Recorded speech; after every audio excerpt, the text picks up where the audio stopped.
Donc, on est très heureux d'accueillir le premier intervenant de cette matinée, hein, cette seconde journée du colloque Claustrophilia,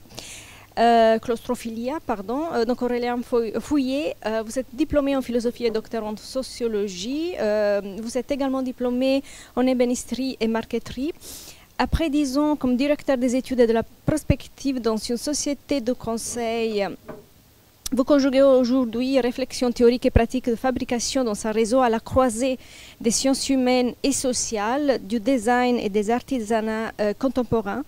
Vous enseignez depuis presque 10 ans à l'ANSSI les ateliers et plus récemment, vous enseignez la philosophie à l'école Camondo. Vous êtes co-responsable éditorial de la revue Société, membre du comité de rédaction des cahiers européens de l'imaginaire. Et vous êtes l'auteur de plusieurs ouvrages, donc l'Empire ludique, comment le monde devient enfin un jeu, qui est sorti en 2014, et Détour vers le futur, qui est sorti en 2019. Et vous êtes lauréat du prix La pensée de la Fondation Atelier d'Art de France pour votre prochain ouvrage, L'homme aux 1000 tours, élément d'une philosophie de la création contemporaine, qui va sortir, ou qui est sorti qui est sorti. Donc, félicitations. L'intitulé de votre intervention est Les imaginaires bachelardiens. Je vous passe la parole. Merci. Merci beaucoup. Merci de cette présentation très complète. Donc oui, ce matin, d'abord, je remercie les organisateurs de m'avoir invité à parler aujourd'hui devant vous, particulièrement peut-être Alexis et Manon, avec qui j'étais plus directement en contact. Donc oui, moi ce matin, je vais essayer de prendre cette notion de claustrophilie sous un angle philosophique, bien sûr, mais plus particulièrement sous l'angle de la pensée bachelardienne et sous l'angle de la question à la fois des imaginaires, mais peut-être même plus précisément, comme le dit Bachelard dans la politique de l'espace, c'est-à-dire à partir d'une philosophie de la littérature, et peut-être même qu'on pourrait retourner la proposition et s'intéresser en fait à la philosophie comme une littérature, et voir ce qu'elle pourrait nous dire justement de cette idée de cette notion de claustrophilie. Alors, avant de parler de Bachelard, en fait, la façon dont j'ai réfléchi à cette question s'est opérée un peu par un détour. C'est-à-dire, je me suis demandé quelles étaient justement les occurrences qui me venaient comme ça, de façon un peu intuitive, de la claustrophilie dans l'histoire de la philosophie ou dans l'histoire de la littérature. Et ce que vient de dire Alexis, c'est-à-dire le fait que la claustrophilie n'est pas un espace mais un acte, finalement correspond bien à ces différents exemples que je vais commencer par développer avant de rentrer, si je puis dire, dans le vif du sujet avec Gaston Bachelard. Je vous les énumère peut-être, ça vous donnera une idée un peu justement du territoire en fait multiple que la claustrophilie peut regrouper. D'abord l'allégorie de la caverne de Platon, première occurrence qui m'est venue comme ça. Le cogito cartésien, je développerai évidemment tout ça. La notion de monade, alors à la fois chez Giordano Bruno, chez Leibniz et chez Husserl. L'expression ou l'idée du fort intérieur qui suit la réforme protestante. Un exemple qui est un peu périphérique à la philosophie, mais qui me paraît intéressant aussi, c'est le mouvement des enclosures au XVIe siècle au Royaume-Uni. Le livre de Virginia Woolf, Une chambre à soi. Le terrier de Kafka, mais qui a été cité dans l'appel à la communication, donc je ne le développerai pas plus que ça. Les carnets du sous-sol de Dostoïevski, ou encore l'œuvre de Lovecraft, qui se niche souvent dans les coins et les recoins, alors de vision terrifique, mais avec un certain plaisir à dénicher ce qui peut effrayer dans ces coins. Évidemment, j'ai envie de dire les premières pages de La Recherche du temps perdu, où Proust est dans sa chambre allongé et où finalement il s'endort, il se réveille, il ne sait pas très bien où il est, mais il a le plaisir finalement d'être sur son coussin et de vaquer à toutes sortes de rêveries et de transports. Et puis une chose à laquelle moi je fais toujours un peu attention par la tradition théorique, si je puis dire, à laquelle j'appartiens, c'est-à-dire vous avez cité les cahiers européens de l'imaginaire, donc voilà les théories de l'imaginaire qui partent de Bachelard et puis vont se développer ensuite par exemple dans les œuvres de Gilbert Durand. Du coup je fais toujours attention aussi aux images contemporaines qui finalement nous disent quelque chose de l'époque. Et vous l'avez certainement vu, parce qu'on en a beaucoup parlé, cette image du trou noir qui se trouve au centre de la galaxie, enfin de notre galaxie, la Voie lactée. Et finalement, est-ce que le trou noir, c'est pas l'imaginaire parfait, sorte purifié d'une sorte de claustrophilie, c'est-à-dire quelque chose qui retient tout et qui pourtant émet des rayonnements. Bon, j'y reviendrai. Donc la caverne de Platon, alors c'est pas une illustration de la caverne de Platon, hein, vous avez tous reconnu ce tableau je pense, mais au centre se trouvent Platon et Aristote. Ce qui est intéressant dans le mythe de la caverne, enfin dans l'allégorie de la caverne, c'est non pas l'allégorie en elle-même, mais le comportement que décrit Socrate dans la République des gens qui sont dans la caverne.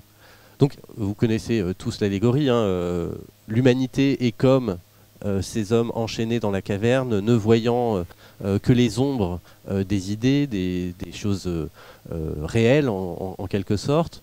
Et Socrate fait l'hypothèse que si on prenait un de ces êtres humains et qu'on le faisait sortir de la caverne, il aurait d'abord en fait une réaction de rejet. Il aurait besoin d'avoir du temps pour s'habituer à cette lumière un peu trop vive de la vérité. Alors ça c'est le premier point, mais ce qui est encore plus intéressant, je trouve, par rapport à l'idée de claustrophilie, c'est que Socrate fait l'hypothèse qu'on ramènerait ensuite cet homme dans la caverne pour qu'il indique aux autres qu'ils sont enchaînés et qu'ils ne voient pas la réalité. Et en fait, la réponse, l'hypothèse que fait Socrate, c'est que les personnes dans la caverne qui sont enchaînées finiraient par tuer la personne qui est sortie et qui est revenue leur apporter la vérité. Avec cette idée que finalement il y a... oui, peut-être pas un confort, mais en tout cas une confiance, une certitude qui est le produit de l'habitude, le produit du collectif aussi, du fait qu'ils sont ensemble à penser quelque chose en commun. Et peut-être qu'on retrouvera ces éléments-là plus tard, justement, dans la pensée bachelardienne, utile pour penser la claustrophilie. Alors René Descartes, maître d'armes, au départ, et je le raconte toujours, sa vocation philosophique, elle fait suite à un rêve. Descartes s'endort, rêve qu'il est en robe de chambre rouge devant sa cheminée, il se réveille, crise d'angoisse, il est en robe de chambre rouge devant sa cheminée. Est-ce que du coup il est toujours en train de rêver? Est-ce qu'il est bien dans le monde réel? Difficile de savoir. Du coup il va faire ce qu'on appelle cet acte de doute hyperbolique, donc remettre en doute l'intégralité des perceptions et de ce qui lui est extérieur, donc aussi bien les vérités mathématiques que la vue, le toucher, etc., etc., pour en arriver à la conclusion que nous connaissons tous. Je pense donc je suis, à chaque fois que je l'énonce ou le conçois, et c'est ici la partie importante, en mon esprit. Et il va reconstruire l'intégralité du monde à partir de la certitude de l'intériorité. Et donc c'est peut-être lui le grand claustrophile par excellence, c'est-à-dire celui qui va poser l'idée de l'intériorité comme le fondement même de l'expérience du monde. Alors les monades, c'est une illustration parmi d'autres, hein, on aurait pu parler aussi des monades hiéroglyphiques de John Dee, mais c'est un autre sujet. Les monades, on connaît tous cette expression attribuée à Leibniz de qu'elles sont sans porte ni fenêtre, donc qu'elles seraient justement enfermées et hermétiques les unes aux autres. Mais finalement, aussi bien chez Bruno, chez Leibniz que chez Husserl, elles sont connectées les unes aux autres par des ricochets de points de vue, on pourrait dire. C'est-à-dire que chaque monade est en fait un point de vue sur le monde, et par des effets des autres points de vue, le propre point de vue de chaque monade se trouve en quelque sorte modifié, transformé, répercuté les unes à la suite des autres. Et donc c'est intéressant de voir ici que même en étant enfermé, claustré, il y a cette possibilité de relation par médiation. Et du coup, peut-être que la limite justement du dedans et du dehors est ici en fait ce qui rend possible la relation au monde, encore une fois. Ici, j'ai mis une illustration qui est celle de... Alors, c'est pareil, c'est des illustrations voilà, qui valent ce qu'elles valent, mais c'est la Bible de Gutenberg. Alors, pourquoi la Bible de Gutenberg? Vous le savez toutes et tous. La Bible de Gutenberg, c'est une des premières Bibles qui a été traduite en langue non sacrée, donc pas en latin, mais en allemand. Et le projet de traduire la Bible dans une langue accessible, c'est la suite justement de la réforme protestante, c'est-à-dire l'idée que chaque croyant doit pouvoir accéder au texte sacré directement et l'interpréter en son fort intérieur. Et ici, encore une fois, apparaît dans cet enfermement, dans ce fort intérieur, l'idée que finalement c'est à partir de ça que l'herméneutique, l'interprétation du monde et des choses va pouvoir être rendue possible. Alors les enclosures, elles sont intéressantes, notamment alors dans la lignée de ce qu'en dira Silvia Federici par exemple dans Caliban et la sorcière, c'est-à-dire l'idée que par l'enclosure va se créer la société, alors Marx en parle aussi dans le Capital, la société capitaliste, c'est-à-dire que l'appropriation, la création de la propriété privée par l'enclosure et la disparition des communs médiévaux va produire un type de société particulier et une attitude particulière vis-à-vis de la nature. Et Silvia Federici développera ça aussi sur une attitude particulière vis-à-vis du corps des femmes et des pratiques des femmes vis-à-vis de ce corps. Virginia Woolf, belle photo je trouve de Virginia Woolf qui voilà, a écrit des livres fabuleux comme Orlando par exemple, mais bon, bref, c'est pas le sujet de parler de ça ici. Elle écrit donc Une chambre à soi, qui est un recueil en français traduit évidemment, mais un recueil de conférences qu'elle a pu donner, et où elle s'interroge sur finalement qu'est-ce qui empêche les femmes de faire de la littérature. Et elle donne deux conditions sine qua non. Une d'entre elles est d'avoir un revenu qui leur soit propre.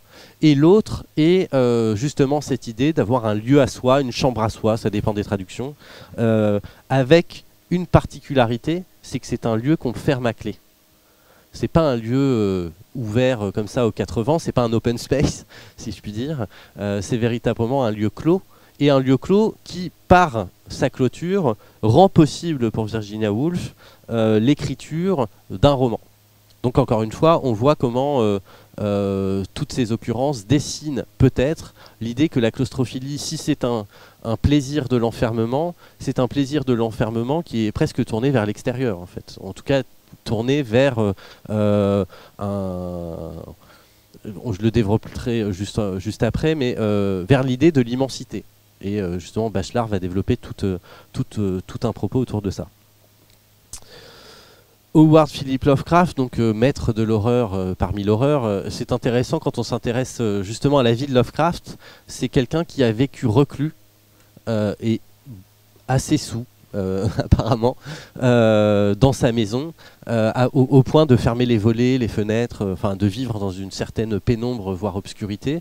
Et il y a certainement, voilà, dans ses écrits, dans ses nouvelles, dans ses textes, finalement quelque chose de la description de cette expérience d'enfermement, si je puis dire, poussée à l'extrême, avec ce truc, moi, qui m'a toujours fasciné chez Lovecraft, c'est en fait les choses qui sont en dehors de notre point de vue, mais qui sont en périphérie de notre perception. Donc les choses qui sont dans les coins, sous les tables, derrière une porte, quelque chose qui craque. Enfin, voilà, une espèce de vie de la maison, d'âme de la maison, qui peut se manifester de façon inquiétante.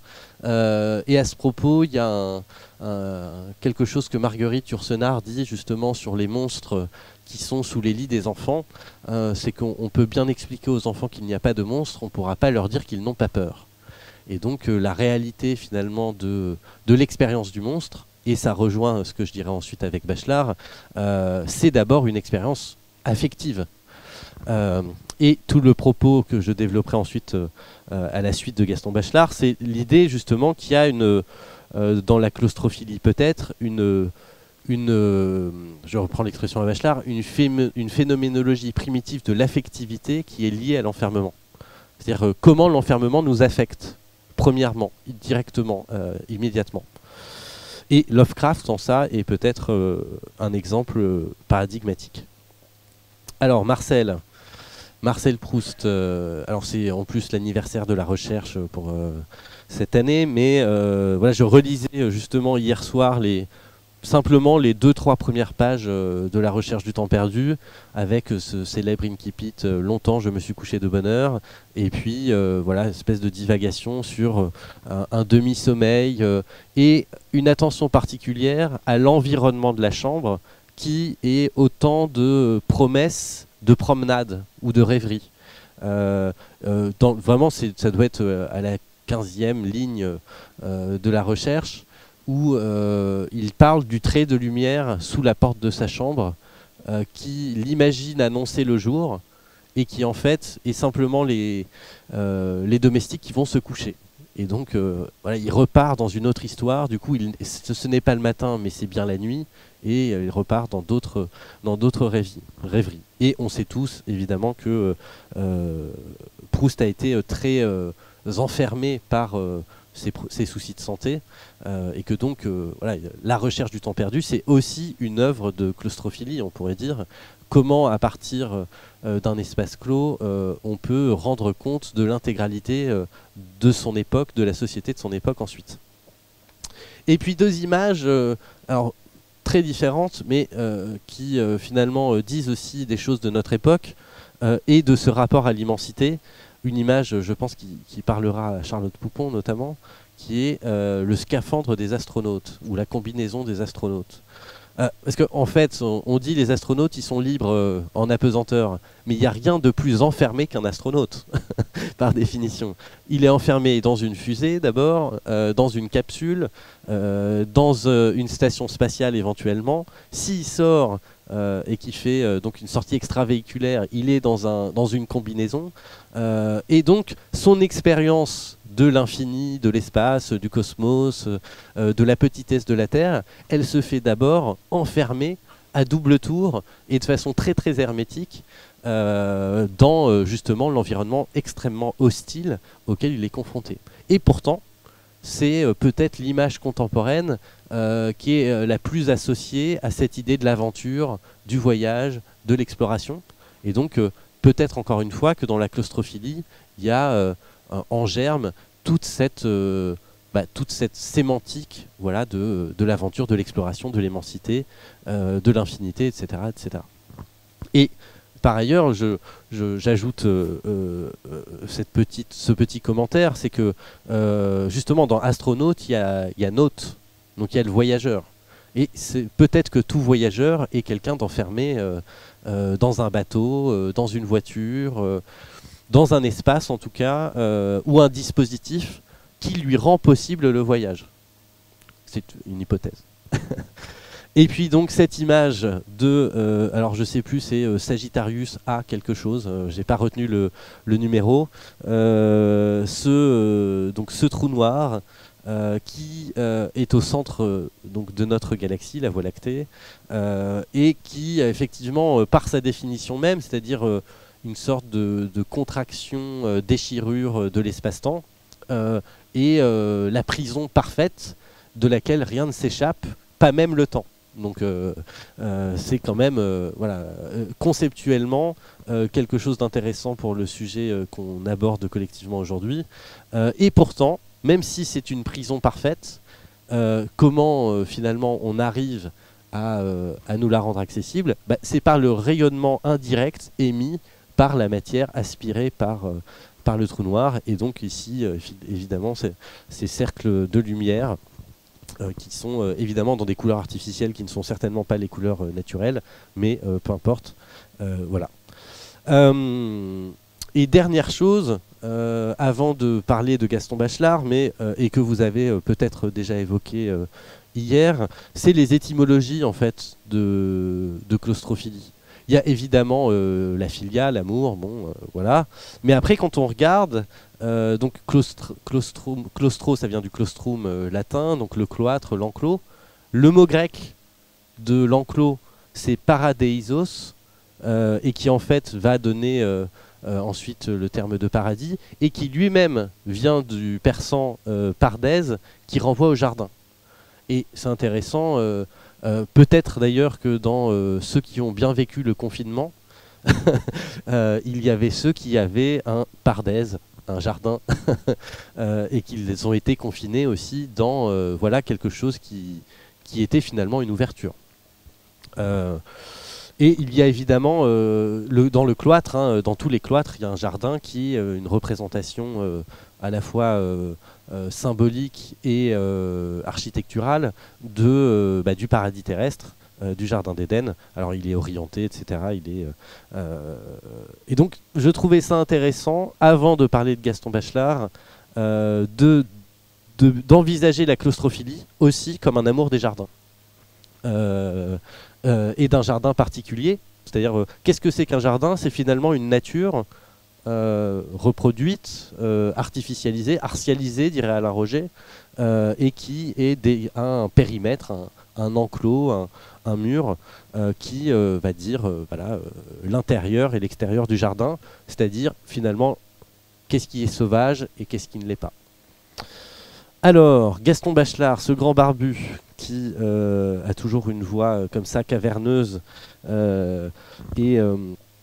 et qui nous parle de l'imagination. D'une certaine manière, ce sur quoi je voudrais revenir, c'est non pas sur la typologie d'espace que définit Gaston Bachelard, c'est-à-dire la grotte, la maison, le grenier, qui sont des choses plutôt connues d'une certaine manière, mais revenir sur quelle est cette, comme je le disais tout à l'heure, cette phénoménologie primitive de l'affectivité qu'on pourrait associer à l'acte claustrophile, à l'action claustrophile, et comment Bachelard, au travers de la poétique de l'espace, nous renseigne sur cette dynamique que j'ai essayé d'illustrer avec ces premiers exemples. La première chose que nous dit, une des premières choses que nous dit Bachelard dans la poétique de l'espace, c'est que l'espace qui est imaginé n'est pas un espace neutre. C'est-à-dire, contrairement justement à l'espace des géomètres qui n'a pas d'aspérité, c'est-à-dire il y a une unité du repère cartésien, c'est-à-dire que tous les points sont de même nature. Alors ils ont des positions différentes évidemment, mais ils sont indifférenciés. Bachelard va nous dire que, en fait, justement, un espace imaginé, c'est d'abord un espace vécu. Jusqu'ici, rien de très nouveau. Mais quand il nous dit ça, il nous dit aussi que l'espace du coup imaginé, c'est un espace qui est qualifié et qui est partial. Et finalement, a-t-on des expériences qui ne soient pas partiales de l'espace? Ça n'est pas certain. Et en avançant dans mon propos, vous verrez peut-être que justement l'enclosure de la claustrophilie est peut-être quelque chose qui vient structurer toute expérience vécue de l'espace. C'est en tout cas l'hypothèse que fera Bachelard.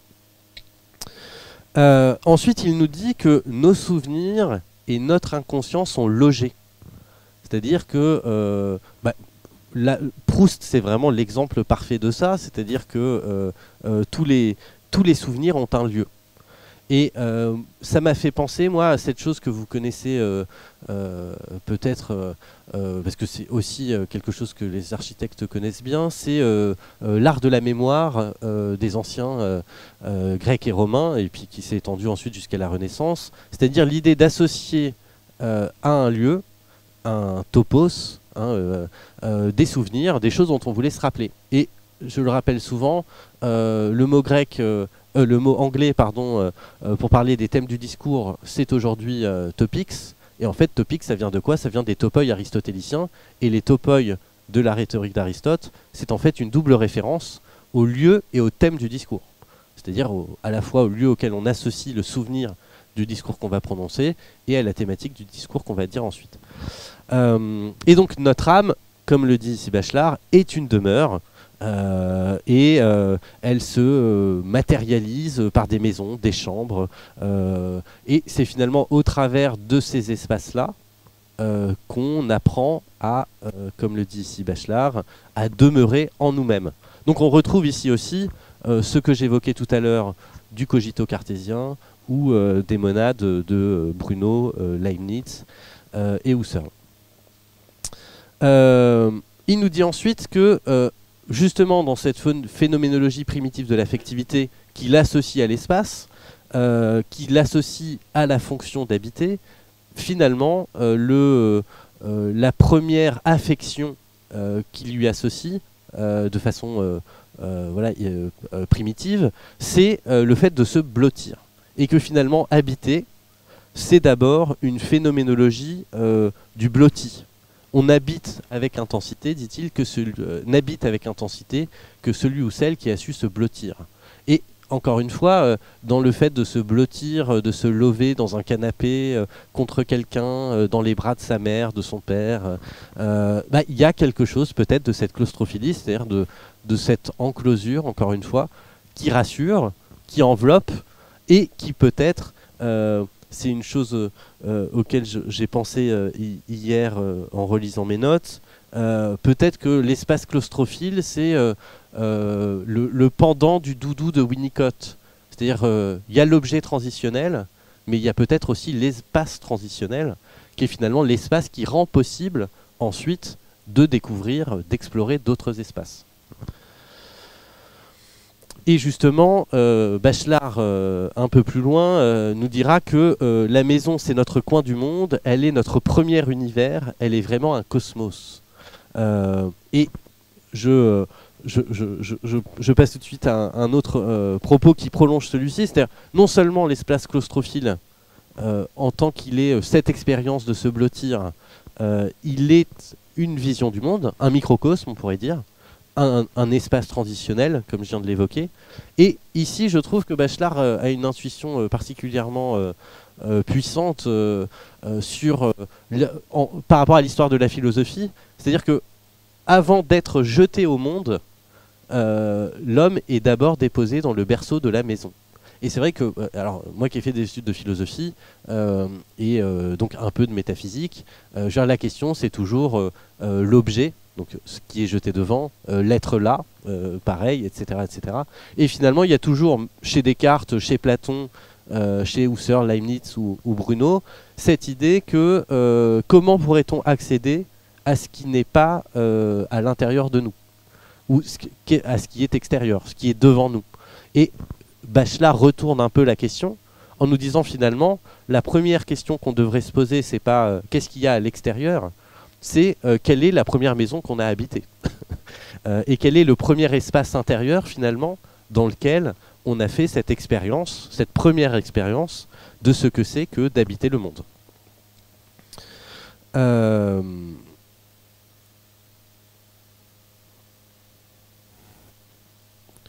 Et c'est là où Bachelard donc, va continuer de développer son propos, c'est-à-dire maintenant qu'on a vu finalement que l'expérience claustrophile, l'expérience de l'enfermement, elle pouvait se résumer au travers du fait de se blottir, peut-être d'envisager ça comme un espace transitionnel, et comme une première expérience d'un cosmos. Donc, si on le traduit du grec, c'est à la fois un ordre et un ornement, le cosmos. Il s'interroge sur qu'est-ce qui rend possible en fait le fait que cet espace clos soit un monde. Parce qu'après tout, le monde est bien plus vaste qu'une maison, qu'un appartement, qu'une chambre, ou même qu'un jardin. Et ce qu'il nous dit, c'est d'abord que l'expérience qu'il renvoie justement à ses souvenirs localisés font que les souvenirs dont on se souvient le mieux sont ceux qui sont le plus fixes. Donc ceux qui sont ancrés, inscrits, voilà, à demeure, on pourrait dire. Et c'est là où il en arrive à dire que du coup, un espace, une chambre, par exemple, une maison, en fait, ça s'écrit et ça se lit. Et donc, c'est peut-être dans cette première hypothèse, c'est-à-dire comment on écrit sa chambre, comment on lit sa chambre, comment on lit sa maison, comment on écrit sa maison, que est rendue possible l'idée de tisser un monde plus vaste que l'espace qui est lui-même enfermé, enclosé par des murs. Et c'est peut-être d'ailleurs pour ça qu'il y a de la philia dans tout ça, c'est-à-dire le plaisir, l'envie, l'amour d'écrire en quelque sorte son propre monde. Et donc, la maison natale est plus qu'un corps de logis, elle est un corps de songe pour Bachelard. C'est une jolie expression, quand même, une jolie transformation du corps de logis. Et c'est là où finalement il arrive à cette hypothèse qui, à mon avis, voilà, fait écho à ce que Alexis disait tout à l'heure et aux propos qu'il y a eu hier. C'est-à-dire que l'expérience claustrophile, c'est d'abord donc une expérience de l'immensité qui est en nous. Et que, en fait, cette immensité qui est en nous, elle est réfrénée par tout un tas de choses, la prudence, nous dit Bachelard, la vie, en fait, qui nous, voilà, pour tout un tas de raisons, nous empêche de déployer tout un tas de potentialités ou de multitudes. Et finalement, c'est dans la solitude qu'on peut retrouver cette expérience de l'immensité. Alors, notre époque, qui est très avare en expériences solitaires, finalement, dans le confinement qu'évoquait Alexis tout à l'heure, il y a eu une sorte de retour du refoulé, si je puis dire, de l'expérience solitaire. Avec, évidemment, c'est pour ça que j'ai mis Lovecraft, c'est-à-dire que la claustrophilie, elle n'est pas forcément joyeuse, elle n'est pas forcément facile, elle n'est pas forcément plaisante. C'est d'abord une angoisse, hein, de se retrouver face à l'immensité. C'est d'abord une expérience aussi de sa propre finitude. Et donc, ce que nous dit Bachelard ici pour décortiquer cette idée de l'immensité et de la solitude, c'est que comme les souvenirs les mieux retenus, les plus vifs, les plus intenses, sont immobiles, d'une certaine manière, c'est aussi quand nous sommes immobiles que nous rêvons dans un monde immense. Et du coup, cette idée de l'immensité, c'est pas finalement celle de l'astronaute qui s'envole dans l'espace, mais c'est d'abord l'idée de l'humain immobile, de l'humain solitaire et de l'humain, on pourrait dire, du coup, vous voyez où je veux en venir, claustrophile. C'est d'abord peut-être parce qu'on est enfermé qu'on est dans un rapport d'immensité. Et c'est ici une belle idée aussi de Bachelard, alors, qui lui avait quand on l'écoute, il y a de très belles interviews de Bachelard qui sont disponibles sur YouTube ou sur le site de l'INA. Il a toujours une tranquillité ronronnante. Je ne sais pas si vous avez déjà entendu sa voix. Voilà. D'abord, il roule l'air, il a un parler voilà, assez ancien, enfin un accent voilà, qui n'existe plus, je pense, aujourd'hui en France, mais qui correspond bien à cette idée que l'immensité est un des caractères dynamiques de la rêverie tranquille. Et que finalement, la claustrophilie, c'est aussi retrouver de la tranquillité. Alors, ça peut passer par du heurt, ça peut passer par de la peur, ça peut passer par oulala, mais qu'est-ce qu'il y a dans ce coin caché qui est derrière moi? ou sous ce lit que je ne saurais voir, comme chez Lovecraft, mais c'est aussi, comme chez Proust, finalement, le moment de cet endormissement, de cette flânerie un peu comme ça, rêveuse, où le grincement, le craquement, la lumière sous la porte sont des indices en fait sur lesquels la rêverie va pouvoir s'accrocher et se déployer et du coup rendre accessible cette expérience, cette phénoménologie primitive de l'affectivité qui est ici qualifiée par ce sentiment d'immensité.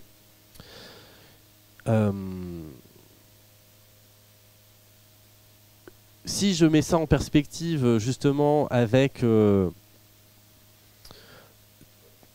les enjeux, si je puis dire, de l'architecture d'intérieur et du design, alors de façon très périphérique, satellite, voilà, mais plus un peu comme une sorte d'ouverture. Cette phrase-là de Bachelard, l'âme dans un objet trouve le nid d'une identité, c'est finalement justement ça, cette immensité. C'est-à-dire qu'à partir du moment où un objet est habité, et avec tout ce qu'on vient de dire sur qu'est-ce que c'est que la fonction d'habiter au sens d'une phénoménologie de la littérature, d'une philosophie de la littérature, au sens de la rêverie, finalement c'est comme ça que l'identité aussi va surgir. Et donc que l'expérience des objets va pouvoir être qualifiée. Hein, encore une fois, ce que nous dit Bachelard au tout départ, c'est que l'espace, c'est d'abord un espace vécu, et finalement l'objet c'est aussi d'abord un objet vécu, et donc un objet subjectivé, partialisé, qualifié, et il n'y a pas d'objet neutre en fait. Voilà. Pour conclure, et peut-être, je ne sais pas s'il y a un temps d'échange tout de suite, ou si c'est plutôt au moment de la table ronde, mais je laisserai les organisateurs nous informer de la suite de la procédure. Non seulement l'expérience solitaire, c'est l'expérience de notre immensité, de notre intériorité. Alors, ce serait intéressant d'ailleurs de mettre ça en perspective avec d'autres cultures que la culture occidentale, peut-être.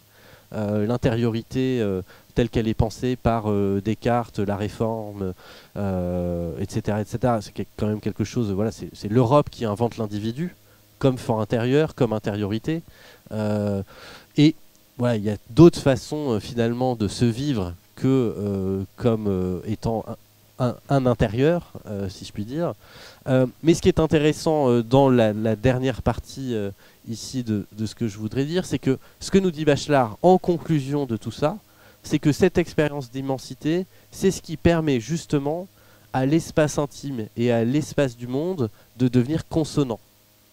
Et donc, je reprends cette idée de l'espace transitionnel, c'est-à-dire que la première expérience qu'on a, c'est celle d'être blotti dans le berceau de sa maison, et c'est à partir de cette expérience-là, finalement, que l'expérience de l'extérieur va ensuite elle-même être qualifiée, rendue possible, vécue, et évidemment c'est une boucle, c'est-à-dire que l'expérience de l'extérieur va modifier l'expérience de l'intérieur, etc., etc. D'où cette idée de consonance qui est presque musicale, c'est-à-dire des jeux d'écho, de résonance, on pourrait dire, aujourd'hui on dirait peut-être d'appairage, Bluetooth, voilà. Mais en tout cas, le microcosme de la maison, c'est finalement, oui, peut-être une version symbolique de l'espace extérieur, mais c'est surtout en fait une résonance, dirait Bachelard. C'est un écho, voilà, une rêverie, encore une fois, une flânerie de l'espace extérieur, intérieur.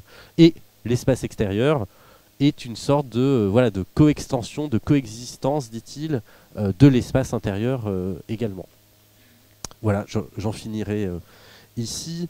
Et peut-être avec cette dernière citation, alors ça fait beaucoup de citations, mais vous ne m'en voudrez pas, qui est finalement tout ce que je viens de vous présenter, à la fois les exemples philosophiques, littéraires, le propos de Bachelard, ça fait évidemment penser à cette célèbre phrase d'Hölderlin, c'est-à-dire l'homme habite en poète, avec qu'est-ce que c'est qu'habiter finalement, c'est justement être poète au sens étymologique du terme, qui chez Platon renvoie à l'idée de faire passer les choses du non-être à l'être. Hein, la poiesis, la création, c'est ça, c'est faire émerger finalement l'existence. Et peut-être que dans cette expérience donc d'immensité, associée à cette expérience claustrophile, il y a ce que qu'on arrive à dire en 3 mots Hölderlin, c'est-à-dire l'homme habite en poète. Je vous remercie.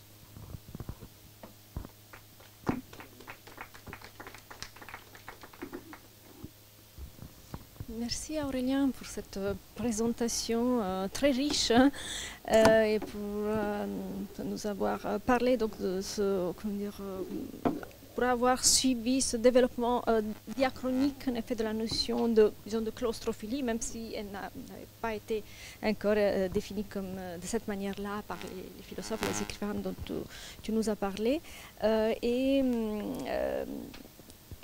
Bon, pour cet affront sur Bachelard qui, en effet, qui ouvre plusieurs pistes d'interprétation de la claustrophilie. Bon, je suis plein de questions. Je ne sais pas si je me lance en première.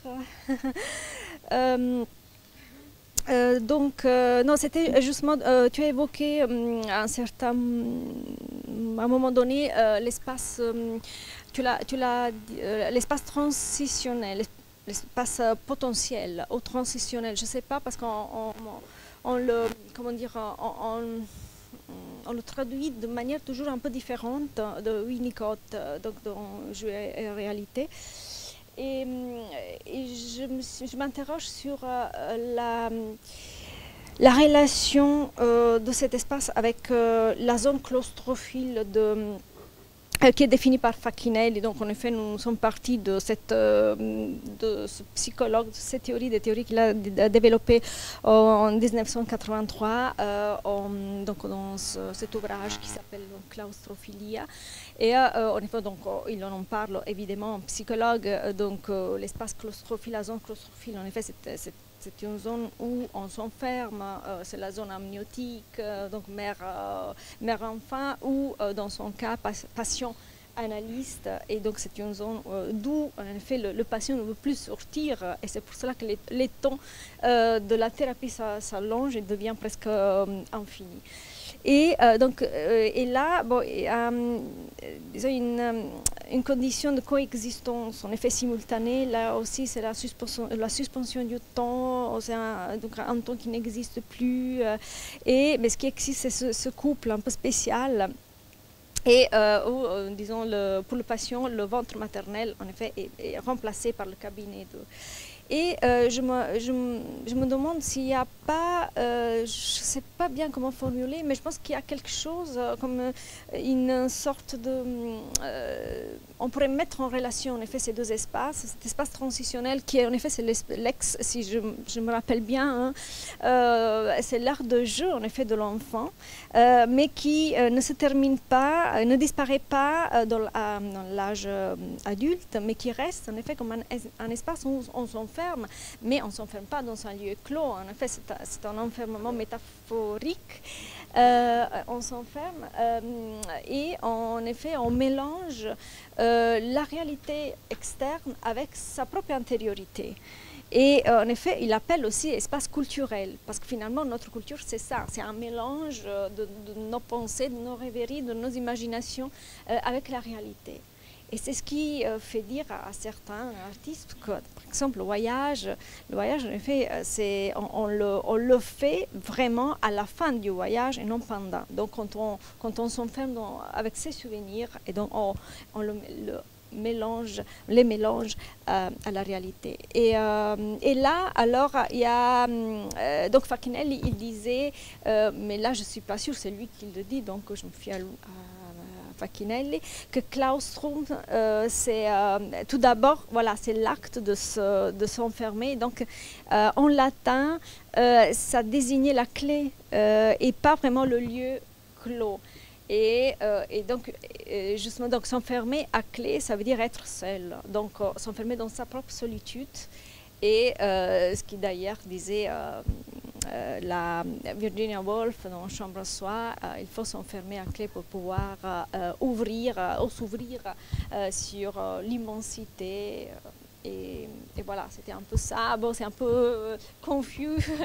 Parce que Bachelard, il parle de la psychanalyse dans la poétique de l'espace, justement, par rapport à tout ça.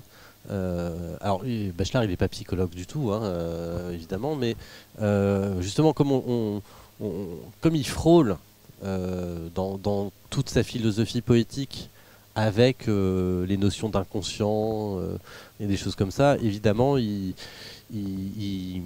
s'interroge sur la relation que ce qu'il propose a ou peut avoir avec la psychologie et la psychanalyse. Et ce qu'il explique à un moment, alors je ne sais plus où c'est exactement dans la politique de l'espace, mais où il explique que justement ce dont lui parle, ce n'est pas la thérapie, c'est-à-dire lui ce qui l'intéresse c'est la rêverie. Et donc c'est quelque chose qui est en amont en fait de la conscience individuelle. Il pose la question de façon très claire, c'est-à-dire que est-ce que cette expérience d'analyse qu'on fait donc dans un cabinet, enfermé avec son ou sa psychanalyste, finalement rend accessible la rêverie.